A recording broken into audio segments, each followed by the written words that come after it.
Hello everyone and welcome to programming prep. आज के video में हम लोग देखने वाले हैं कि टर्नरी ऑपरेटर कैसे वर्क करता है डाट के अंदर। बेसिकली जो ये टर्नरी ऑपरेटर है वो टर्नरी ऑपरेटर क्या होता है कि वो बेसिकली जो इफ एल्स कंडीशन आप यूज करते हो, जैसा कि हमने पिछले वीडियो में इफ एल्स कंडीशन देखा कैसे काम करता है। तो ये if else condition same ternary operator जैसा ही काम करता है। बस इफ एल्स कंडीशन मीन्स क्या होता है कि इफ एल्स कंडीशन थोड़ा लॉन्ग फॉर्म में हो जाता है और टर्नरी ऑपरेटर एक शॉर्ट हैंड है इफ एल्स कंडीशन का भी। आप अगर डेफिनेशन भी देखोगे ना तो ternary operator is short hand for the if else statement.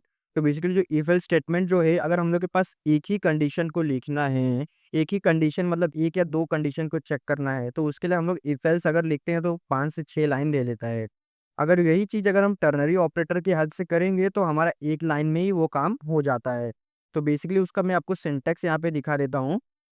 तो ये हो गया कंडीशन। सबसे पहले आपका कंडीशन आएगा, कौन सा कंडीशन चेक करना है। जैसे आप इफ में अगर ब्रैकेट के अंदर कंडीशन चेक करते हो वही कंडीशन यहाँ पे आएगा। फिर क्वेश्चन मार्क, तो ये कंडीशन के बेसिस पे चेक करेगा। अगर ये कंडीशन ट्रू है तो यहाँ पे वैल्यू जो ट्रू वाली है वो प्रिंट कर देगा, नहीं तो फॉल्स प्रिंट कर देगा। तो ये बेसिकली इसका सिंटैक्स हो गया। तो basically same if else he है, बट अगर इफ एल्स में थोड़ा बड़ा कोड हो जाता है। अगर हमें दो ही कंडीशन, एक कंडीशन को बस चेक करना है तो इफ लिखना है फिर उसको एल्स में डालना है, तो ये 4 लाइन का हो जाता है। और उसी चीज को अगर हम लोग टर्नरी ऑपरेटर से करेंगे तो वो एक लाइन में ही काम हो जाता है। तो ये जो है एक स्मार्ट तरीके से, अगर प्रोग्रामर आपको बनना है, कोडर बनना है, तो एक स्मार्ट तरीके से कोडिंग लिखना भी बहुत इंपॉर्टेंट रहता है। तो ये एक स्मार्टली इफ एल्स को कैसे लिखा जाए वो यहाँ पे दिखाया गया है। तो इसका मैं आपको एग्जाम्पल भी दिखाता हूँ और उससे भी आपको मैं समझा दूंगा। तो बेसिकली आप देख सकते हो कि मैंने यहाँ पे एक एज नाम का वेरिएबल ले लिया जिसके अंदर 20 एज को स्टोर कर दिया है। अब हमने क्या कर रहे हैं कि यहाँ पे कंडीशन जस्ट चेक कर रहे हैं। तो सबसे पहले हमने रिजल्ट नाम का एक स्ट्रिंग वेरिएबल ले लिया। अब इसके अंदर जो भी इसकी वैल्यू आएगी वो हम लोग रिजल्ट में स्टोर करेंगे। तो यहाँ से हमारा टर्नरी कंडीशन, जो टर्नरी ऑपरेटर है, वो यूज हो रहा है। तो यहाँ पे एज, सबसे पहले हमने कंडीशन चेक, सिंटेक्स के हिसाब से हम लोग चलते हैं। तो यहाँ पे सबसे पहले कंडीशन लिखना है।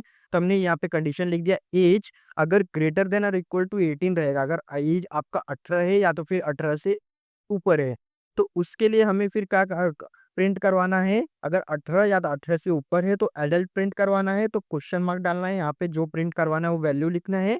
और फिर उसके बाद, इसके बाद अगर वो 18 नहीं है तो एल्स में ये कंडीशन, ये जो चीजें हैं ये प्रिंट हो जाएगी।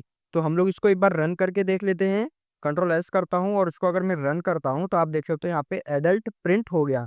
मेन चीज क्या चेंज करनी है, हमारा ये 20, तो ये हमारा 20 एज को बढ़ानी रहनी है। ये हमारा ये जो कंडीशन 18 है ये तो एज इट इज ही रहेगा। तो हमें क्या करना है, सबसे पहले ये 20 जो है, ये 20 को अगर मैं यहाँ पे 13 कर दूंगा और कंट्रोल एस सेव करता हूँ, तो यहाँ पे एडल्ट ही आएगा क्योंकि हमने यहाँ पे कंडीशन चेक किया है 18 या 18 से ऊपर रहना चाहिए।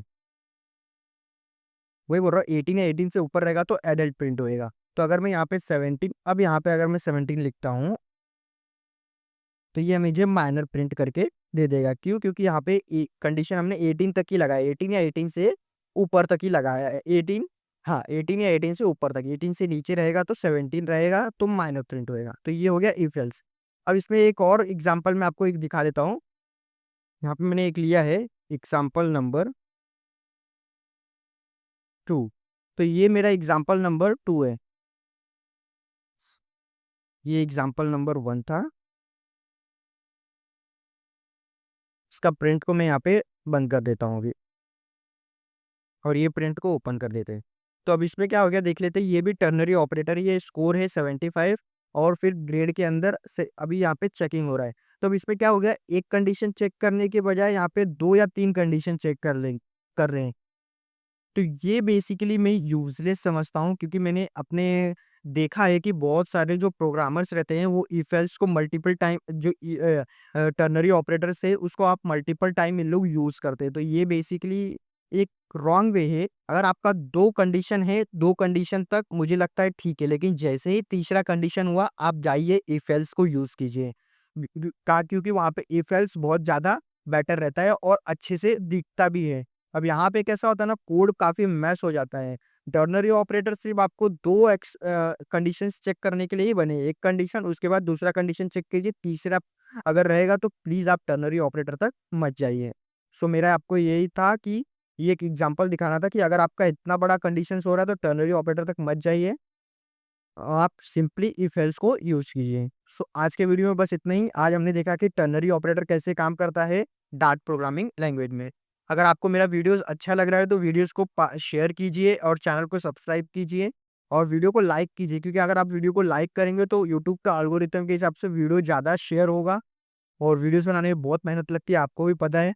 सो वीडियो को शेयर कीजिए और चैनल वीडियो को लाइक कीजिए और चैनल को सब्सक्राइब कीजिए।